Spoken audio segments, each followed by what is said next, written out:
Владата нуди уште една шанса за земјоделците кои се уште не ја регистрирале својата земјоделска машина. Од денеска се до 31 декември земјоделците може да го искористат продолжениот рок за да ја регистрираат својата механизација. Тие сметаат дека продолжувањето на рокот е добредојдено во време кога временските услови им го преполовија производството, но и им го испразнија џебот. Повеќето од нив досега веќе ја завршиле процедурата и ја исполниле обврската, но не даваат позитивна оценка за мерката. Според мене таа е негативна мерка. Прво нема ние селяните одиме со трактора на нивата. Таму ништо не, јас не знам зашто само парите да се збират. Това не е оправо.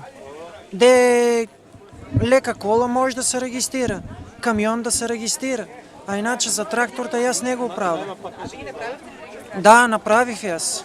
Регистрирана е се мојот трактор и приколицата се е регистрирана. Постапката многу долго траеше, цела година и после документите ми излегнаа. И после регистрирах го. Од Агенцијата за земјоделие информираат дека процедурата останува иста. Фармерите треба да поднесат барање до подрачните судови со изјава за стекната сопственост или друг купопродажен договор. Судот во рок од 3 дена ќе изготви предлог решение до подрачните единици на Министерството за земјоделство, кое доколку во рок од 30 дена не е оспорено, станува извршно. На ниво на Македонија имат аплицирано некаде околу 25.000 побарувачи за легализација на трактори и тракторски приколки, од кои што некаде 15.000 имат поднесено и барање за регистрација.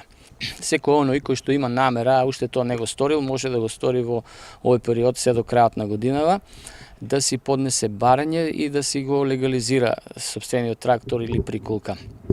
Значи процедурата пак ќе кажеме за оние кои што сакаат да го направат тоа, најпрво треба да поднесат барање до општинскиот суд, значи во местото каде што гравитираат. Потоа судот ќе му издаде предлог решение за легализација кое што ќе биде доставено до подрачната единица на Министерството за земјоделие и таму ќе биде ставено на огласна табла кој што ќе стои 30 дена. Тој период е даден заради тоа што ако се јави некој да го отуги, тоест да го оспори ова решение, дали тракторот е стекнат на совесен начин или на некој друг начин, значи има фора, има можност за тие 30 дена да го оспори тоа. Но претходно да кажеме дека заедно со барањето кој што се доставува во општинскиот суд, се доставува и изјава на нотар, во која што изјава сопственикот ќе потврди дека средството го има набавено на совесен начин. За сите оние кои што нема да ја исполнат обврската следуваат казни во висина од 500 евра за физички и од 1500 до 2000 евра за правни субјекти.